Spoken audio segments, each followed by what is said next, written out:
자, 오늘 설교의 제목 같이 한번 읽어봅시다. 자, 믿음에서 사랑으로. 예. 종교개혁 이전에 카톨릭 교회에서 주장했던 그 구원가는 어떤 공로를 많이 쌓아야지, 공덕을 많이 쌓아야지 구원을 받는다는 그런 개념이 강했습니다. 그래서 내가 하나님 앞에 선행을 해야 된다고 사제들은 가르쳤고, 그 전통이 오늘날까지 이어져서 오늘날 카톨릭 교회에서는 구제 사업을 굉장히 많이 합니다. 그리고 이 사람들의 삶을 봤을 때 천주교 다니는 사람도 괜찮아요. 되게 괜찮아요. 왜냐하면 내가 선행을 쌓아야지 구원이 확실하다고 생각하는 사람들이 많기 때문입니다. 그래서 억지로라도 선을 베풀어요. 저는 이런 모습이 참 괜찮다고 생각을 합니다.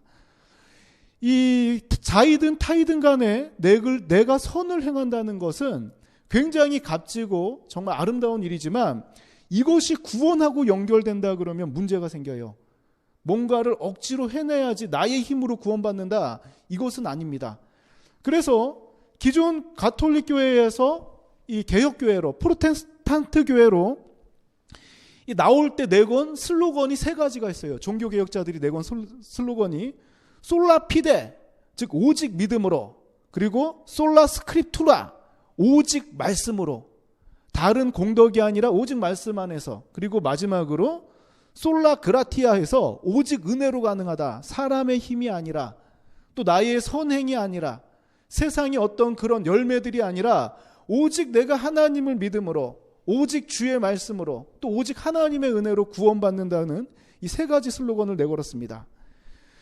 자, 이 수도사들은 고행을 통한 그 공로, 그 구원을 얻기 위해서 고행을 행하였고, 또 사제들은 선행과 봉사를 강조했어요.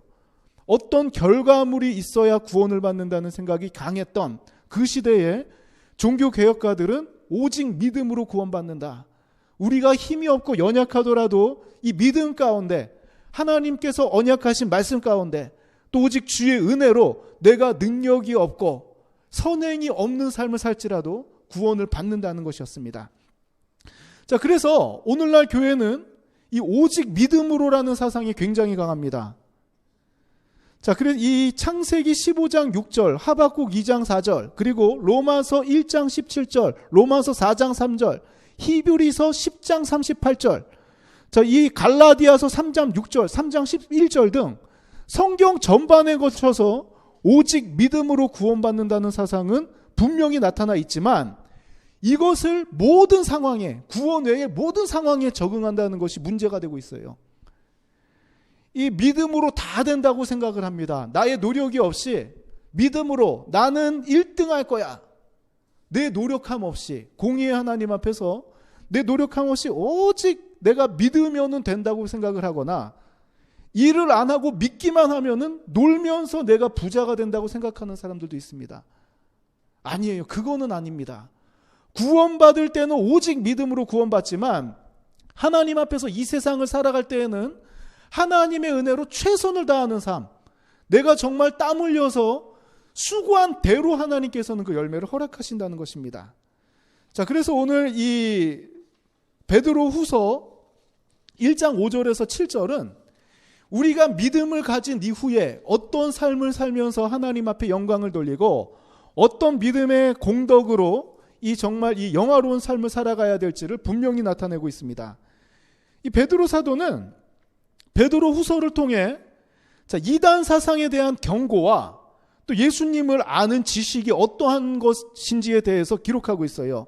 우리가 읽은 베드로 후서 1장 5절에서 7절은 믿음을 가진 사람들이 가져야 할 덕목을 나열하면서 설명하고 있습니다. 자, 그러면 같이 한번 우리 1장 5절에서 7절, 이 짧아요 굉장히, 같이 한번 읽어봅시다. 그러므로 너희가 더욱 힘써 너희 믿음의 덕을, 덕의 지식을, 지식의 절제를, 절제의 인내를, 인내의 경건을, 경건의 형제 우애를, 형제 우애의 사랑을 더하라. 아멘. 자, 가장 기초가 되는 덕목이 처음에 나온 게 바로 믿음입니다. 자, 그렇다면 우리는 무엇을 믿는 것인가? 도대체 믿음.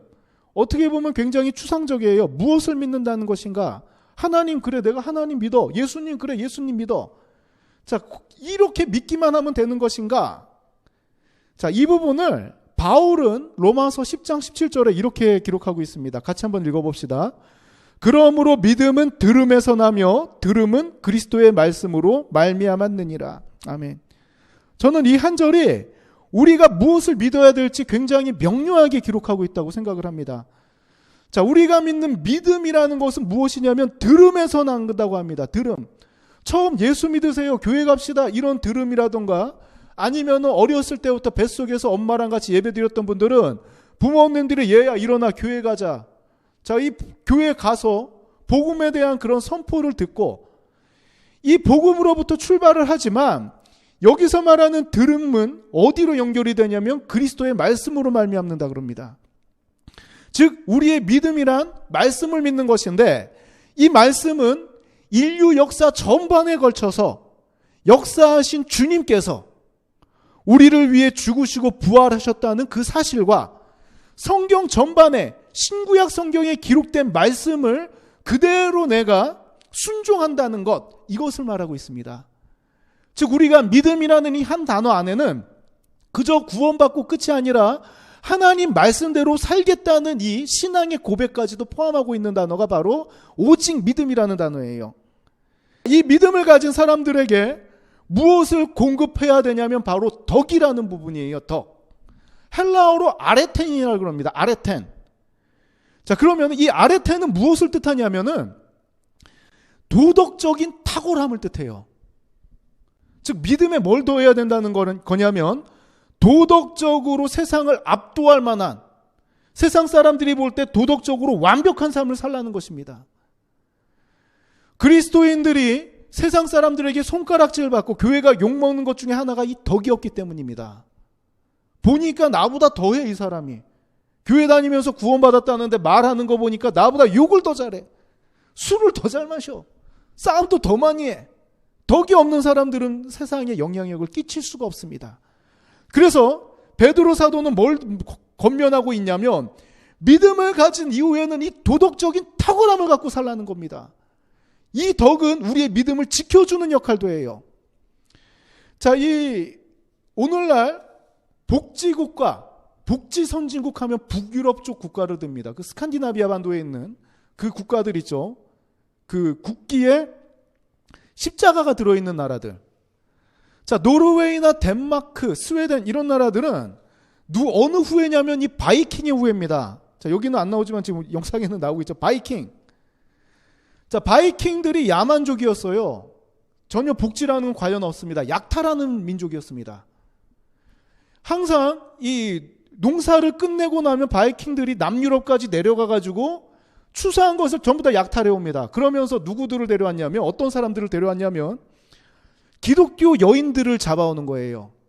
처음에는 그냥 노예로 삼으려고 잡아왔다가 이 사람들이 자녀를 낳고 교육시키는 걸 보니까 뭔가 탁월한 게 있는 겁니다. 우리 야만인들이 이해할 수 없는. 그리고 우리는 그냥 전쟁하고 빼앗는 걸 당연하게 여겼는데, 이 잡아온 사람들, 기독교 여자들을 잡아와서 애를 낳고 가정을 이루고 보니까 우리 자녀들은 반듯하게 자라는 거예요. 그래서 이 바이킹들 사이에서는 어떤 개념이 생기냐면, 기독교인 여자들은 죽이지 말고 데리고 와가지고 우리의 아내를 삼아야 되겠다, 이런 사상이 강해집니다.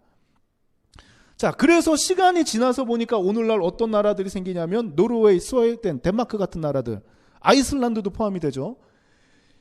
국기에 십자가가 들어간 나라들이 생기기 시작하고, 어느 나라에서 보더라도 정말 사람들이 살만한 나라가 돼요. 왜냐하면 덕을 갖춘 나라가 되었기 때문입니다. 이 지식 같은 경우는 우리가 도덕적으로 탁월하고 믿음을 가지고 있더라도 하나님 뜻대로 살아가는데 필요한 지식들이 있습니다. 하나님께서 무엇을 원하시는지, 또 하나님께서 무엇을 싫어하시는지, 이 지식이 없이는 우리가 덕을 행할 수가 없어요. 왜냐하면 이 덕의 기준은 세상의 기준보다 위에 있는 하나님의 뜻에 맞춰져 있기 때문입니다. 자, 이 지식은 우리가 이 세상에서 영적 전쟁을 하며 살아갈 때에 항상 내 안에서 싸우잖아요. 이 유혹과 싸우고 시험과 싸울 때에 어떤 것이 맞는 것인지 병법과도 같은 역할을 해요. 어떻게 싸우면 이기는 것인지. 이것을 다른 성경의 다른 부분에서는 하나님의 지혜 또는 오늘날 우리들이 좀 쉽게 말한다면 통찰력을 의미하기도 합니다.